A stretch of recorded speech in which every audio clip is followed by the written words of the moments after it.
Peace and blessings, everyone. How's everyone doing this evening? So happy to have you all with me this evening. It's 7:02. I'm 2 minutes late, but I'm here.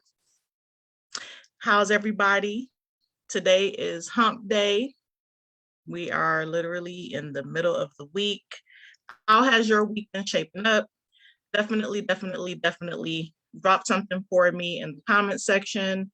Put a 1 in the comment section if you can see me, if you can hear me, and then also drop your city and state so that I know where you are tuning in from.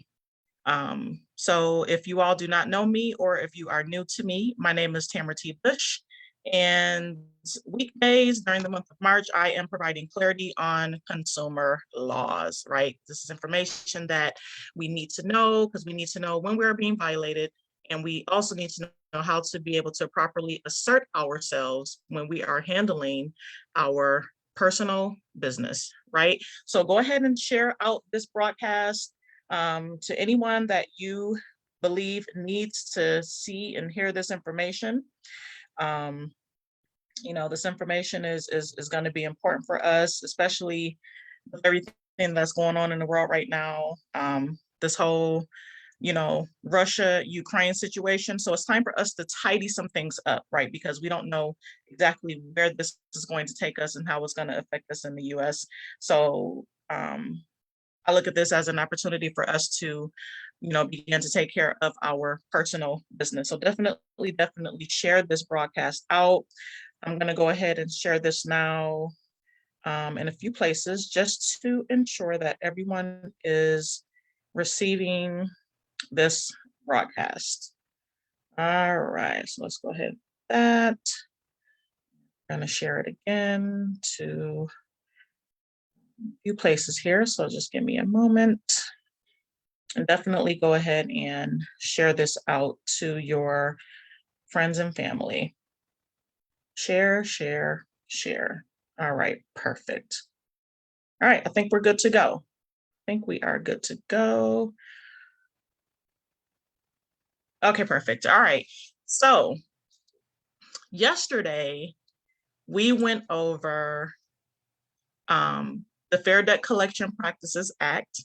We were focused on 15 USC 1692. And we went over the subsection that spoke about communication in connection with debt collection and harassment or abuse. Now, before I continue on with the next section, I need to sort of take a detour. I'm going to take a detour, right? Because everything that we're talking about in terms of the FCRA and the FDCPA ties back to truth in lending. The laws actually tell a story, and they were enacted in a very specific order and an easy way for us to understand. So I want to just take a small little detour into truth in lending so that we can go over a few definitions, because I want to be able to tie everything together for you so that it makes sense, so that we fully understand it. So today we're still gonna be in Title 15, but we're gonna double back to 15 USC 1602. That's 1602. And that is still in Title 15, Chapter 41, but it is subchapter 1. The last couple of weeks we've been covering subchapter 5. So we're going to go back to subchapter 1 in truth in lending, and we're going to go over some definitions that I feel is very important to help tie some things together from the information that I've been giving you for the past few days. All right, so I'm going to go ahead and share my screen, and we're going to go over a few definitions. So just bear with me. Let me go ahead and share my screen. Looking at myself here. So let me share my screen. All right, put a 2 in the chat if you are able to see my screen. And again, we are on 15 USC 1602. This is the truth in lending. This is truth in lending. And we're on the definitions and rules in construction. But actually, I'm going to go back for just a second because I want to go over congressional findings and declaration of purpose. Every law that you look at or every law that you read is going to basically give the reason why this was enacted by Congress. There basically telling you what they have found. And so these laws are based on their findings and the research that they have done and what they are seeing in the banking and finance industry and how they're seeing that consumers are being taken advantage of, right? So truth in lending centers around the informed and uninformed use of credit, right? So let's read this initial definition, right? Congress finds, this is what Congress has found, that economic stabilization would be enhanced and the competition among various financial institutions and other firms engaged in the extension of consumer credit would be strengthened by the informed use of credit. Now, they made a statement here that's very, very important. Why would they say that the economy would be stabilized if there was a strengthening surrounding informed use of credit? So when I read this statement, to me, this is telling me that there is an uninformed use of credit that's happening in the way that consumers are being violated. There is an uninformed use of credit. So that means that your credit is being used without your informed consent. That's how I read that paragraph, right? So the informed use of credit results from an awareness of the cost thereof by consumers. It is the purpose of this subchapter to assure a meaningful disclosure of credit terms so that the consumer will be able to compare more readily the various credit terms available to him and avoid the uninformed use of credit, and to protect the consumer against inaccurate and unfair credit billing and credit card practices, right? There is a lot of unfair credit and billing credit card practices happening to us as a consumer, right? So this section right here is very, very important, and I'm going to outline that for you once we get into the definitions of this subchapter. Okay, so just remember, Congress enacted these laws to protect us, right? And so they see that there is a severe uninformed use of credit. So let's get into it. We're going to go into definitions and rules of construction. Okay, now, if you remember from the previous videos, I spoke of the need to ensure that we are knowing what the proper definitions of the words are when we're reading a sentence, when we are reading legal language. It's important for us to know the definitions of the words to get the full context of the meaning of what they're attempting to relay to us, right? So we can't read it like a regular sentence like we were taught in school. We have to literally know the definition of each word when we are reading legal language, right? Okay, so we went over this one before. Bureau means the Bureau of Consumer Financial Protection, and that is the CFPB. Previously, I spoke of how we need to pay attention to what is not included in a definition, right? So we don't see anything in here about TransUnion, Equifax, or Experian. And a lot of people refer to them as credit bureaus, but there is nothing federal about them, because if you look at this definition, the term bureau, Congress only gives one definition for the term bureau. It means the CFPB. It doesn't say anything about TransUnion, Equifax, and Experian, right? So let's definitely correct the language. When we're speaking about the bureau, there's only two bureaus. There is the Federal Bureau of Investigation, the FBI, and then there is the CFPB, okay? The term board means the Board of Governors of the Federal Reserve System. You know, so these are just a few definitions that we need to be aware of. Okay, organization means a corporation, government or governmental subdivision. A person means a natural person or organization.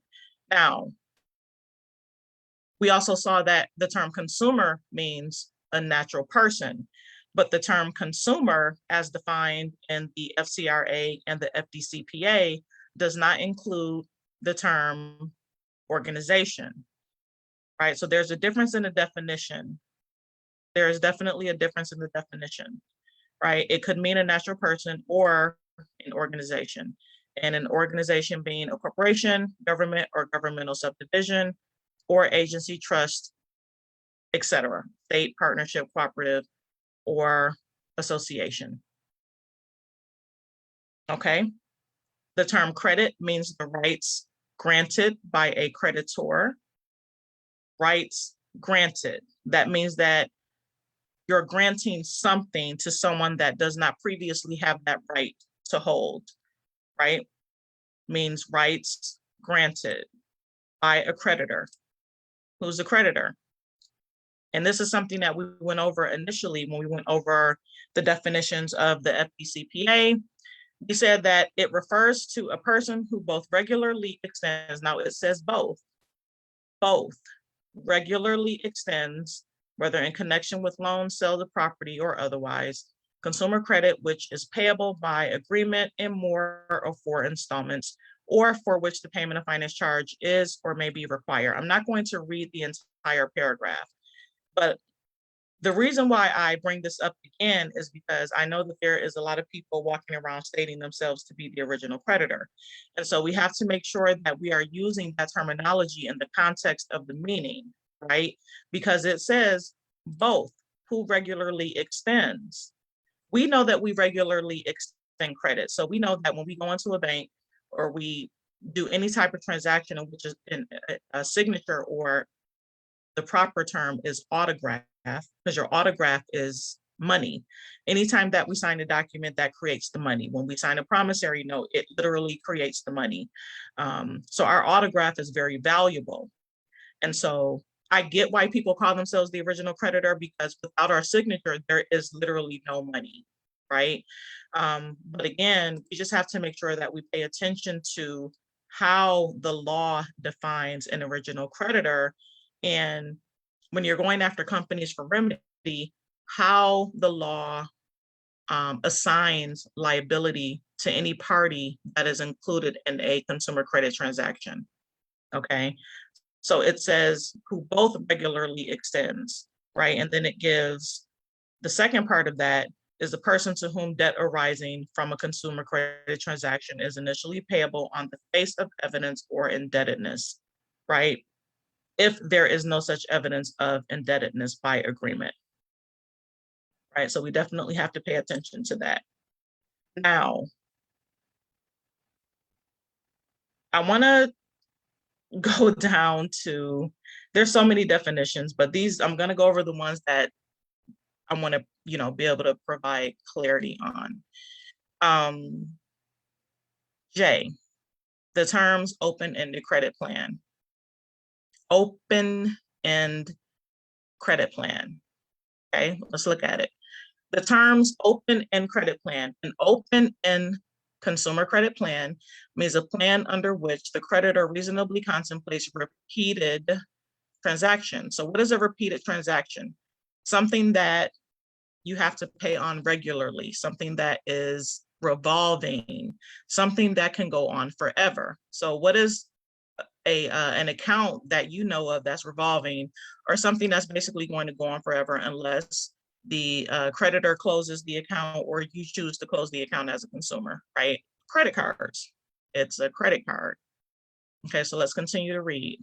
Repeated transactions, which prescribes the terms of such transactions, which provide for a finance charge, which may be computed from time to time on the outstanding unpaid principal balance.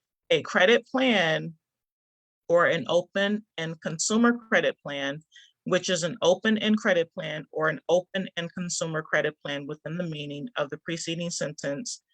So basically, they're just saying that it's open-ended. So what does open-ended mean? Open-ended means there is no limit. But when we go to apply for a credit card, the credit card companies assign us a limit based on what they perceive our credit worthiness to be. But Congress is defining an open-ended credit plan as pretty much any account that contemplates repeated transactions.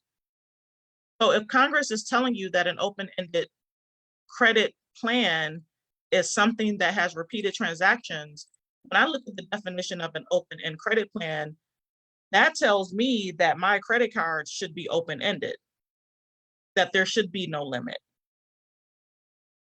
right? That there should be no limit.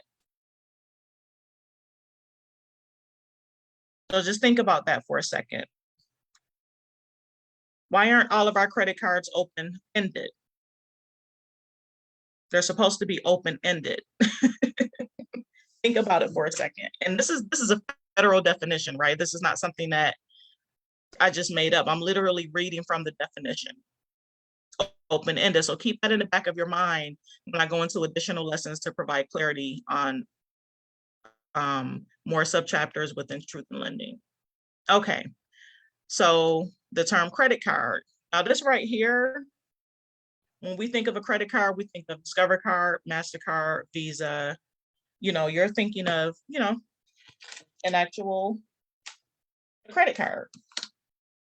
We're thinking of, a credit card, right?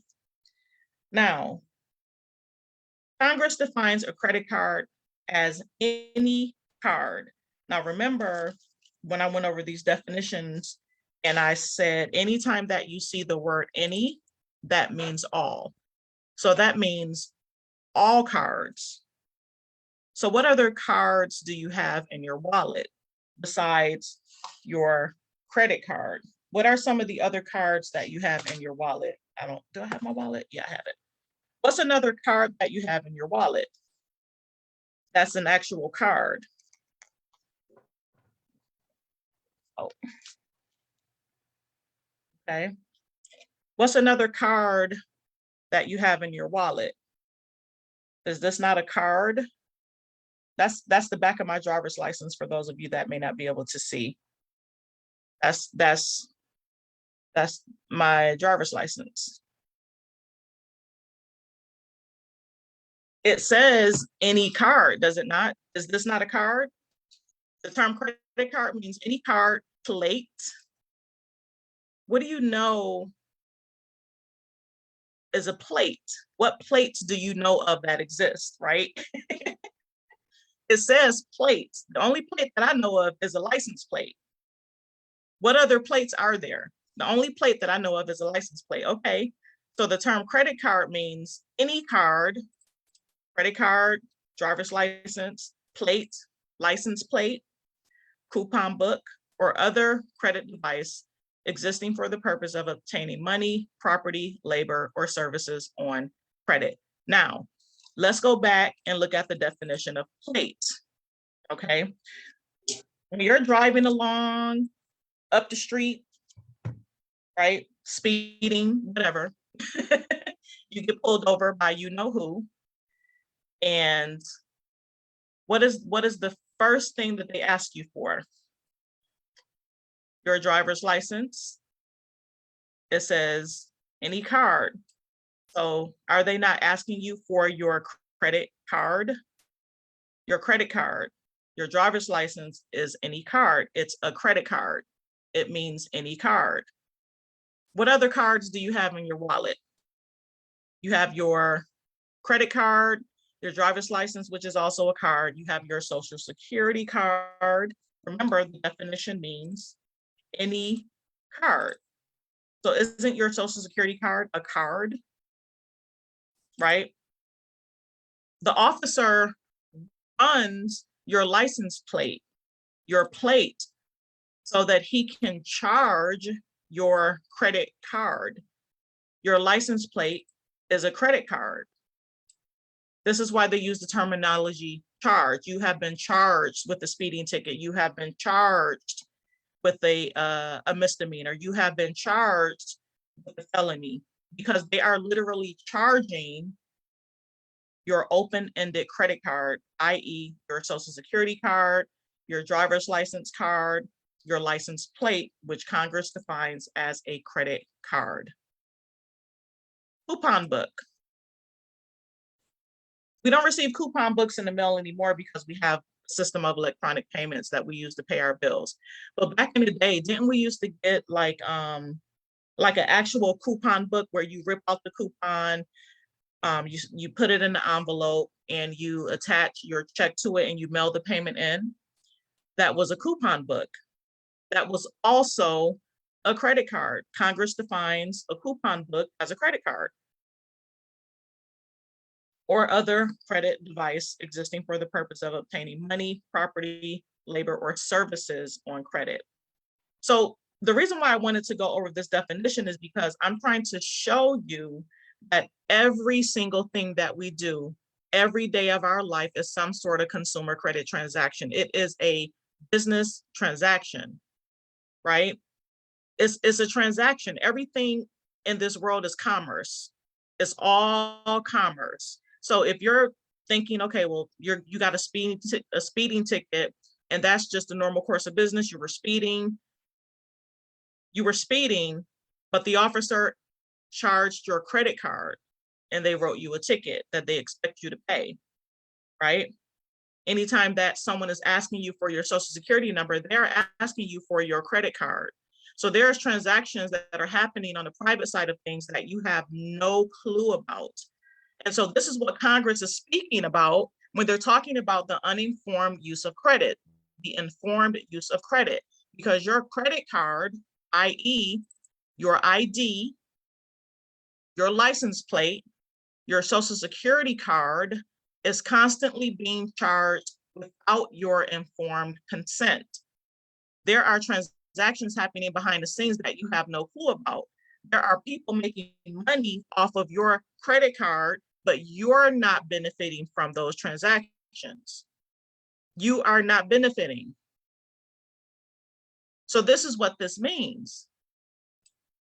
And remember, everything is commerce. Everything is commerce. So anytime that we're doing something, anytime something happens, if it's not something that's happening within the private confines of our own home, once we go out into the world, pretty much any interaction that we have with people or companies or officers, it's all considered a consumer credit transaction because they are literally charging your credit card, your social security card, which is the original open-ended credit plan.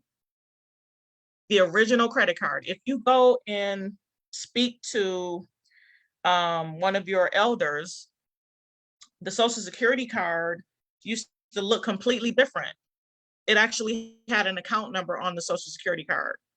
And you can probably pull up a picture of it online, right? The original social security card. It looks completely different than what it looks like right now. It actually had an account number on it. Let me see if I can pull up a copy.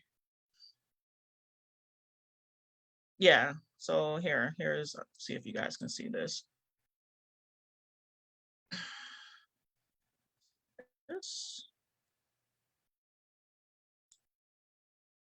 Right? Let me know if you all can see this. This is what one of the older social security cards looked like, right? It actually had an account number. Okay, well, what is that account number for? Who controls the account number? Who benefits from the account number? Who can utilize the account number, right? And so over the years, the social security card, they changed the way that it looks because people were beginning to get wind that the social security card is the original credit card. So where do you think Discover Card, MasterCard, Visa, American Express, where do you think all of these companies came up with the idea of a credit card? Right? They got the idea from the original credit card. This is the original credit card, right? What does it say? Account number has been established for. These are some of the older samples of what the original credit cards look like.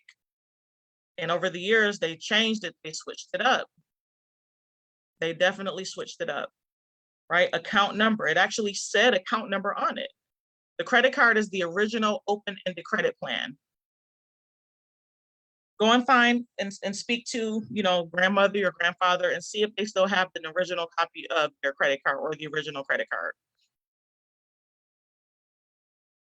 This is real. This is real. Social Security Act, account number, established for. This is real. They took those account numbers off of the Social Security card. So The term credit card does actually mean any card, plate, coupon book, or other credit device existing for the purpose of obtaining money, property, labor, or services, right? So there is an account out there that is established for you that is open-ended. And so the problem is that when we go into these lending institutions, we know, well, they know that these accounts exist. So when you go to apply for an extension of credit, they're tapping into your open-ended credit card and lending your own money back to you with interest. I know it sounds crazy. I know it sounds crazy, but listen to me. This is part of that deprogramming to reprogram that we have to undergo, because we literally have to unlearn all of the old information that we think we know, right? And we have to literally reprogram our minds with good information, with accurate information. And so part of the problem in the society is that we listen to people instead of following the text of the laws and how they're written. Because people are going to offer you their own opinion and their own beliefs in terms of what they were taught and what they have came to know and experience their entire life. But what if what they know is wrong? How will you know until you begin to read these laws for yourself? How will you know? It says any card. I didn't write this. This was written by Congress, right? This was written by Congress. It says any card, and it defines an open-ended credit plan as an account that has repeated transactions. Repeated. That's a revolving line of credit. All right. You know, so now unauthorized use. Talk about it a little bit. Unauthorized use means the use of a credit card by a person other than the card holder who does not have actual, implied, or apparent authority for such use, and from the card holder receives no benefit. Now, who's the card holder?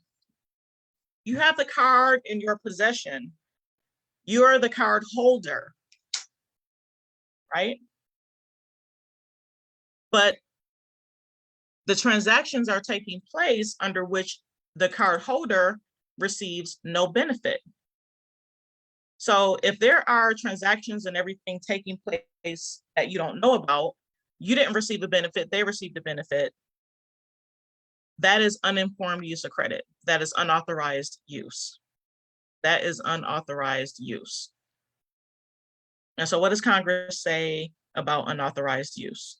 Unauthorized use means the use of a credit card by a person other than a cardholder who does not have actual, implied, or apparent authority for such use, which the cardholder receives no benefit.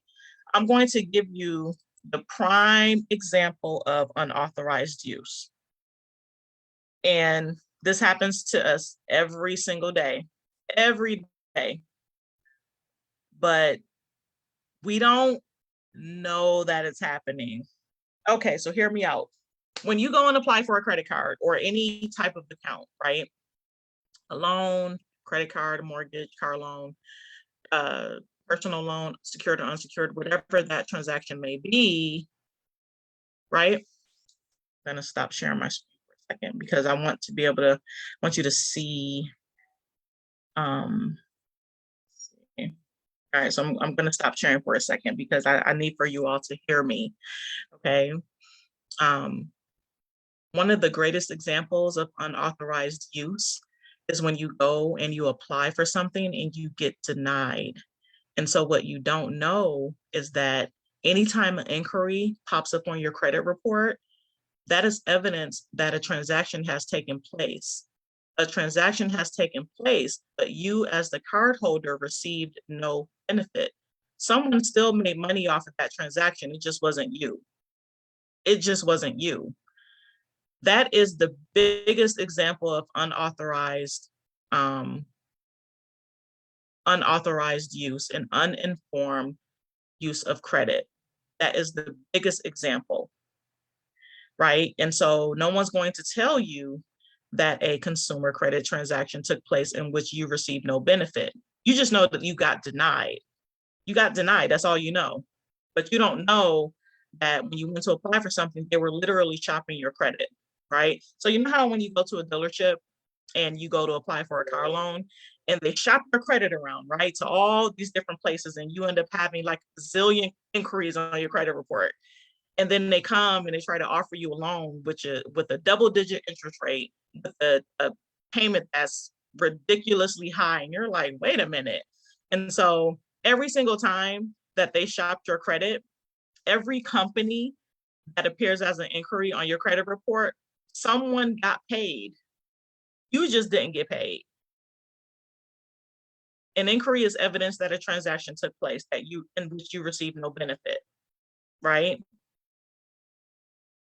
And so we have to start going after these companies for to request them to furnish documentary evidence, which is basically all books of account on the private side and the public side, so that we can see who received the benefit and request our portion of that benefit as a consumer in which our credit was used and we did not know.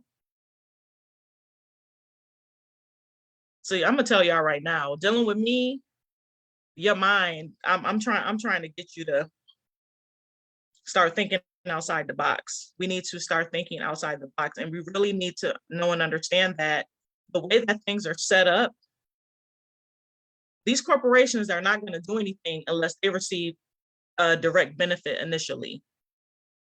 So we have to start tapping into those benefits, because our credit is literally being used every single day without our informed consent, and we have no clue. Why do you think Congress wrote this law? They specifically said that economic stabilization would be enhanced. So what does that mean? If you begin to know and understand the way that your credit is being used, it's going to help the economy. It's going to help the economy. It's going to enable more consumers to be able to benefit via consumer credit transactions with these different banks, companies, and financial institutions. But because we don't know how our credit is being used, it contributes to the economic instability, right? And remember, this is what Congress went over in their findings within the FDCPA. Economic instability contributes to the number of marital instability, bankruptcies, right? Yesterday, we talked about abuse. We talked about the fact that you're being begin to know and exercise your rights. It helps the economy. It helps the economy, right? It really does help the economy. So this right here is just, we literally have to unlearn what we think we know, and we have got to begin to read, people. We have to read. We have to read. When you receive a letter from a debt collector, or you receive a letter from a bank, and at the bottom of that letter, it says Equal Credit Opportunity Act, or it says anything about the FDCPA, or it says anything about the FCRA, because they'll put those disclaimers at the bottom of those letters, because by law, they're required to inform you of certain rights. They're not going to give you everything. They're not going to give you everything. They're just going to give you a little bit. But because we are so caught up and inundated with our day-to-day, we work in a 9-to-5 job, we literally have very little time every day to spend with our families. We're not going to take the time out to read the FCRA or read the FDCPA or even Truth in Lending. We're not going to take the time to read. And they bank on the fact that we're not going to do that, right? And so it just allows them to continue to get over on us, right? So, we have got to get into these definitions, and we have to begin to read, and we have to teach our children to begin to pay attention to detail and to read virtually everything, so that they can decide if they agree or disagree with an offer, of an extension of credit or a contract that they're signing, right? Because just because someone is presenting you with a contract doesn't mean that you have to agree to every point of that contract. We can actually cross things out. We can write stuff in. We can initial, right? And we have to be able to take our documents home and not feel forced into a transaction right there on the spot, especially when we're not properly informed of our rights, right? Don't let these companies push you and back you into a corner because you feel as though you need something right now and you don't think that there's another way that you can get what it is that you need, okay? All right, so I wanted to take some time, like I said, to circle back to truth in lending because these definitions are going to matter. These definitions matter. They matter. They definitely matter. So I wanted to go over that before I circle back to the FDCPA and false and misleading representation. So we're going to pick that up tomorrow. False, misleading, and deceptive. I'm reading it. False, misleading, and deceptive representation in connection with the collection of a debt. So we're going to go over that tomorrow. So I hope this information was helpful. And I'm giving this information to you in spurts because I know that you all are busy. I'm trying to keep my videos down to 30 minutes so that you can get it in every single night. I don't want it to be 1 hour and 2 hour videos because I know that you all are busy and you have families. And I'm trying to format this information in a way that you can literally get it in. 30 minutes goes by super, super fast. I have a ton of information to cover, but I want to make sure that I cover certain points that's going to get us to start thinking differently and thinking outside the box, right? So we have a lot of work to do. We have a lot of studying to do.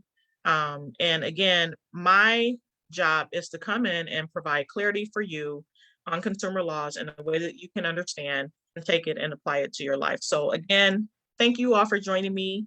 My name is Tamara T. Bush, and I will see you all in the next video.